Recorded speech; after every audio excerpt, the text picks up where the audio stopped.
Hi Gemini, welcome po sa ating channel. At ito ang inyong daily tarot reading for March 25, 2025. Please be reminded kung naka-resonate kayo, comment down. Kung hindi kayo naka-resonate, ibigay niyo po sa iba kasi general reading po ito. This is for you, Gemini, ngayong March 25, 2025.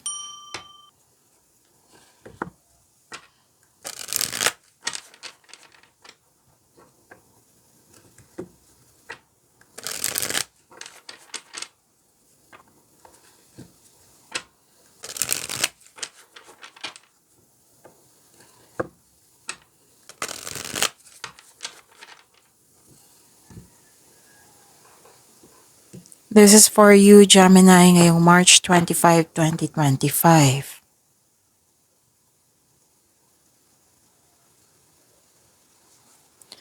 Maraming salamat po sa inyong patuloy na suporta at maraming salamat din po sa mga hindi nag-skip ng ads. Gamitin ang reading na ito bilang gabay lamang sa mga hindi pa nag-subscribe. Subscribe na po kayo at click bell notification para malaman nyo na may bago tayong video. Para sa mga gusto magpa-reading po, may lumabas dyan sa screen nyo ngayon. Panoorin nyo po at sundin ng instruction.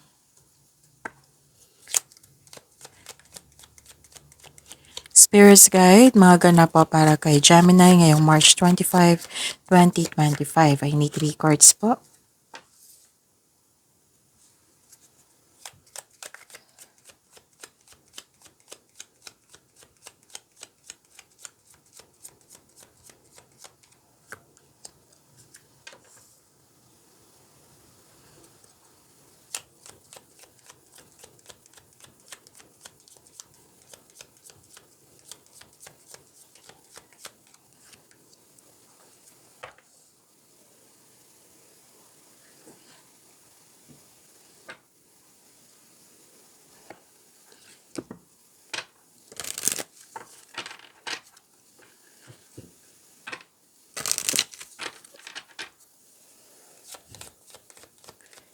Spirits, guys, angels, archangels, guardian angels.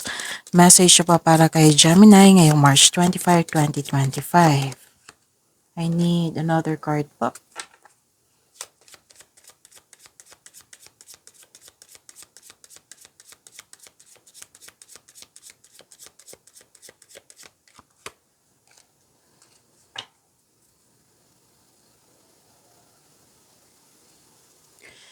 Okay, Gemini.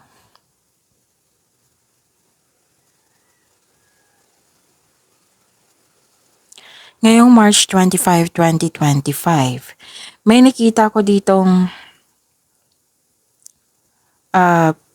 pwedeng na-stress kayo or nabibigatan. Pwedeng may taong sinisiraan ka or nagkaroon kayo ng loss of connection sa kanya. Pwede din may nakita ko dito na nagkaroon ng loss of connection but still sinisiraan ka niya. May loss of things or loss of opportunity. At ito yung dahilan na pwedeng na-stress ka or nag-alala or nalungkot ka. Pwedeng sa money ito ha, oo. Kasi di ba may sabi loss of things, pwedeng nagasta, nawala, kinuha, na damage or ninakaw. Nakita ko dito na bibigatan ka. Pwedeng marami kayong iniisip, marami kayong ginagawa. Pwede din na bibigatan ka sa paggawa ng desisyon. Parang pumipili ka dito. May nakita ko ditong concern sa isang tao na mahirap kausap or nagkaroon ng yung sobrang stricto. May separation, pwedeng tumiwalag, pwedeng closure, pwedeng end of contract, pwedeng umiiwas.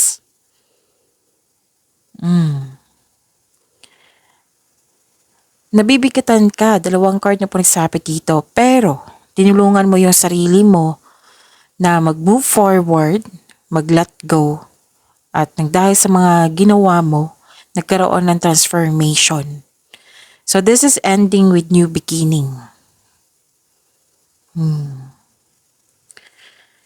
So the message for you is 3838, divine protection. Ganda. Divine protection, your angels are protecting you. Have faith in your journey. You are divinely supported. Wow, ang ganda naman. Oh, this is a second card na may 7 na may new beginning. 3636, change catalyst. Embrace endings as opportunities for new beginnings. Your future is bright. Okay, huwag kayong mag-alala sa ending ha. Kasi may new beginning po. Oo, lumabas siya dito at lumabas din siya dito. Oo, huwag kayong mag-alala kasi itong new beginning na ito, magbibigay siya ng opportunity sa iyo. At this opportunity, ang sabi dito is, this is change for the better. Ang sabi dito, your future is bright. Ang ganda. So, you don't have to worry sa mga changes na nagkaroon ng ending kasi may new beginning dito na sobrang ganda. Okay, Gemini? Spirit's Guide. Energy po ni Gemini ngayong March 25, 2025.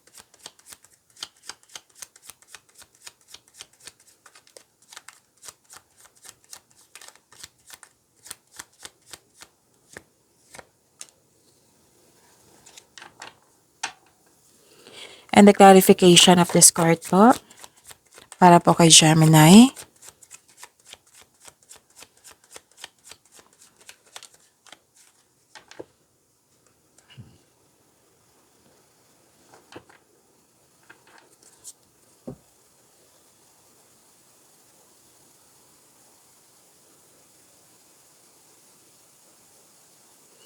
Kung may narinig kayo or may nakita kayong repeating message, meaning to say, pinupush ng cards niyan kasi ang ilan sa inyo hindi pa binigyan ng atensyon. Kung maaari din po, bigyan niyo po ng solusyon at aksyon. Remember, Gemini, at the end of the day, alam mo na ikaw lang taong may kakayahan at responsable na gumawa ng sarili mong katotohanan at kinabukasan. So ano yung energy ni Gemini?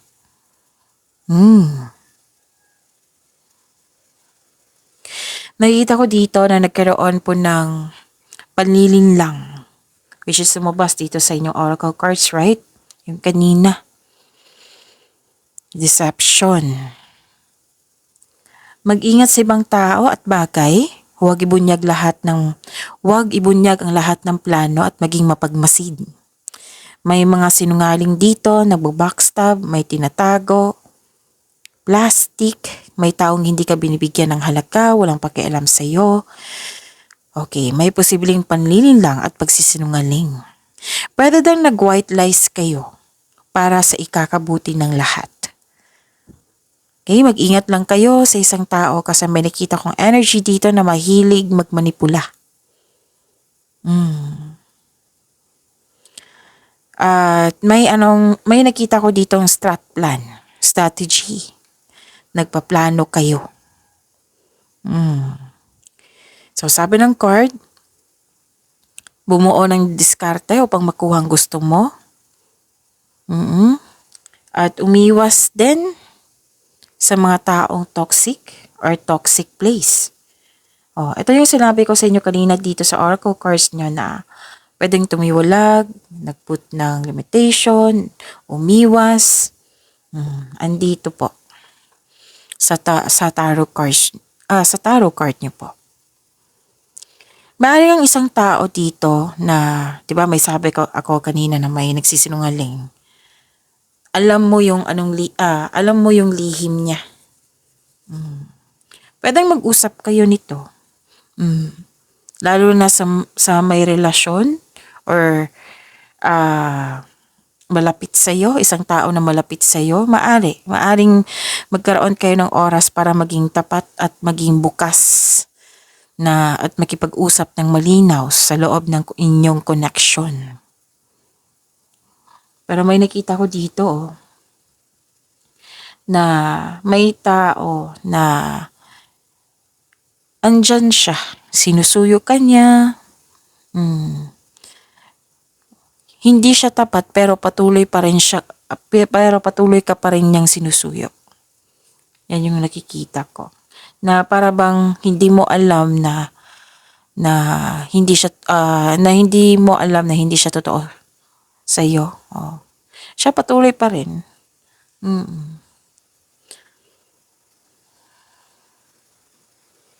Nakita ko dito na nagkaroon po ng conflict, argument, may challenge, may pagkawala, paninirang puri, panlulokong magaganap, dalawang card na mismo nagsabi dito sa tarot card nyo. Kaya pala nabibigitan kayo, no? Na-stress kayo or worried kayo. Na-burnout kayo nang dahil sa mga nangyari dito. So, sabi po ng card dito, may pagkawala, paninirang puri, or panulokong magaganap. Mag-ingat sa mga sinasabi at ginagawa. Okay? So this card tells you na ang pagkakaroon ng pagtatalo or pag-aaway sa isang connection, sa isang tao, lalo na sa relasyon. O pwede sa partner mo ito, or sa close friend mo, or sa pamilya mo. Pinaintindi ng card nyo dito na ito ay isang natural element of all relationship. Dito mo rin makilala yung sarili mo kung paano ka mag-handle na ganitong challenges. At dito mo rin malalaman kung right time na bang mag-walk away. So, ito yung sabi kanina. Dalawang card na piece mo nag-clarify dito. At dito sa oracle cards nyo na maaring magpasya ka ng iwasan ito or iwan.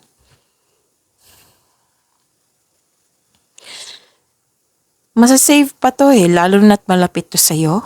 Masasave pa to. Kasi dalawang card po mismo nagsabi dito na basta magkaroon ng improvement sa communication, i-address yung hurt feelings po. Magkakaayos kayo nito. Someone is giving up talaga. May ganap talaga na iniwan. Pwedeng naalala nyo to na nangyari na ito sa nakaraan. Pwedeng mangyayari. Pwedeng kayo ang nang iwan or may nang iwan sa'yo.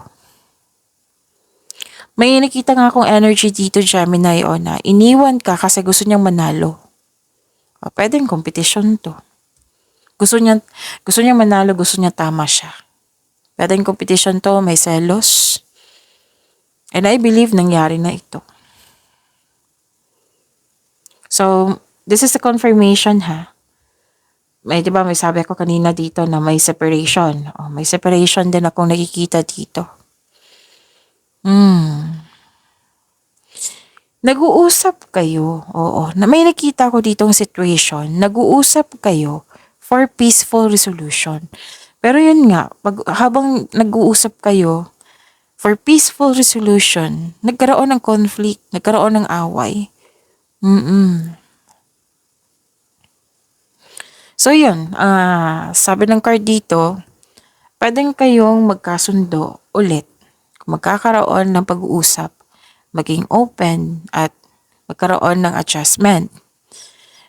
Pero may advice ang card nyo dito, kung may tao na paulit-ulit ka na lang ginugulo or inaaway, yung paulit-ulit na lang yung dahilan. So this card tells you na it is probably time to walk away from it. Pero at the end of the day, kayo naman po yung mag-decide niyan kasi buhay niyo po iyan. So may toxic talaga dito. Again, pwedeng mangyari ito ngayon. Pwedeng nangyari kahapon. Pwedeng nangyari na ito sa nakaraan na naalala nyo. Pwedeng may na-read ako kahapon tapos naalala nyo yung karaan. Hanggang ngayon na niisip mo na naiinis ka kung bakit niya ginawa yung pangluloko or yun, pag-aaway nyo. Pwede din. So sabi ng card dito na mag-focus kayo sa peace of mind.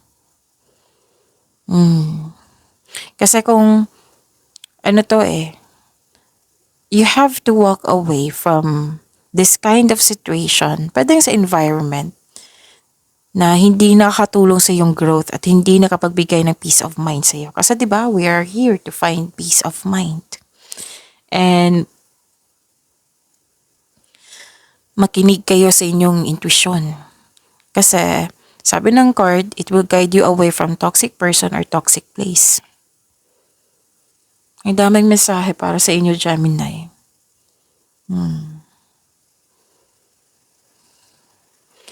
Okay. Spirit's Guide, Career and Money po ni Gemini ngayong March 25, 2025.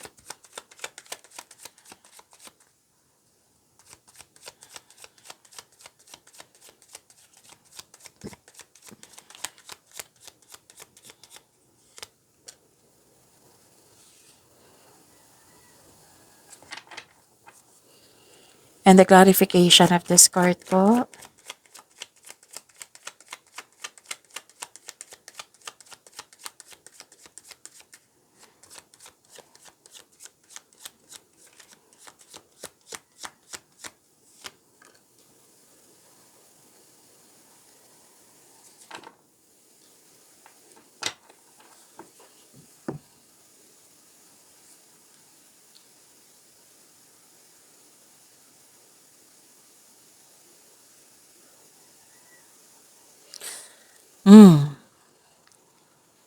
Nakikita ko dito may truth, nagkaroon ng balanse, nagkaroon ng clarity, may cause and effect, may justice, fairness, partnership. Okay, may ganap na signing of contract. Gemini. Pwedeng pwedeng natanggap ang inyong application or pwedeng signing of contract ito. So may magaganap na challenges sa work mo. Pero huwag kayong mag-alala, Gemini, kasi nakikita ko naman dito na maging positive yung outcome niya. Magiging positive po ang outcome nito. So kung may job interview ngayon or negotiation ngayon, magkakaroon siya ng success. Maaring maging successful ito. Sa financial po, mabalanse mo ng kaperahan at mas may i-improve pa ito. Wow, claim niyo po, Gemini. May pagkakaayos na mga gana, may hustisya na parating po. This card asks you to use your logic and remain objective dahil ito ay nakatulong na ma-uncover mo ang katotohanan sa isang sitwasyon. So may positive outcomes in legal matters. Yes, mananalo ka. Yung legal issues mo concerning sa property, mare-resolve na po. So this card advises you to stay true to yourself and act with integrity.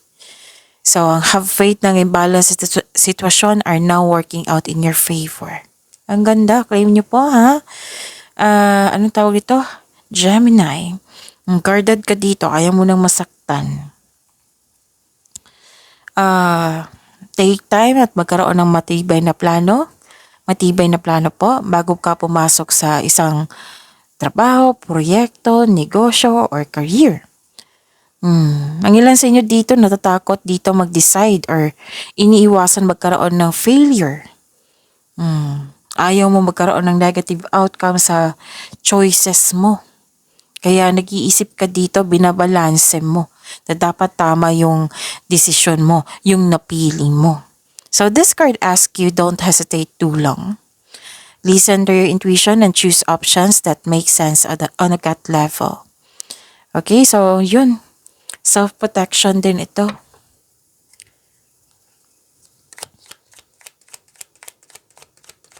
Spirit's Guide, Love Life, Self-Love, Partnership, and Romance ni Gemini ngayong March 25, 2025.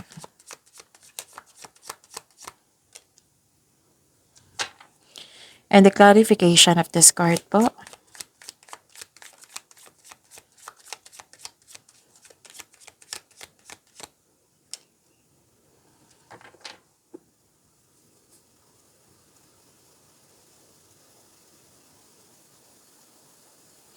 Maraming salamat po sa patuloy ninyong suporta at maraming salamat po sa mga subscriber natin sa patuloy na nagbigay ng suporta at maraming salamat din po sa mga hindi nag-skip ng ads. Alagaan niyo po daw yung sarili niyo. Parang kanina ko pa to nakikita sa inyo eh. Nararamdaman na para bang nawalan kayo ng gana. Dahil sa mga nangyari, lalo na sa choices. Oo, nakikita ko dito. So, sabi ng card dito, alagaan niyo po daw yung sarili niyo. Kung may kakilala kayong buntis dyan, alagaan niyo po daw yung sabihan niyo, alagaan. Or kung hindi maganda ang pakiramdam, magpa-check up na po sa doktor kung kinakailangan. Okay? At nakikita ko dito na nagkaroon po ng, huwag kayong magpa-apekto sa chismis. May matatanggap kang balita na hindi mo alam kung totoo ba ito or hindi. Nawalan po daw kayo ng panatag. Huwag po daw kayo magpadalos-dalos sa paggawa ng plano or desisyon. So, galingan niyo po sa pagpili, sa paggawa ng desisyon, paggawa ng plano. Galingan niyo po. Huwag po daw kayo magpabaya. Pwede din may concern ka sa isang bata or isang taong kumikilos na parang bata na nagrereklamo ka tungkol sa kanyang responsibilidad, na mas nauna pa yung reklamo niya kaysa bigyan niya ng action yung responsibilidad niya. Okay? So, yun. Pag-imanin niyo po yung blessings sa binigay sa inyo, Gemini. See you tomorrow. Please like, subscribe, and click pa button for notification para updated po kayo sa daily tarot reading natin. Maraming salamat po.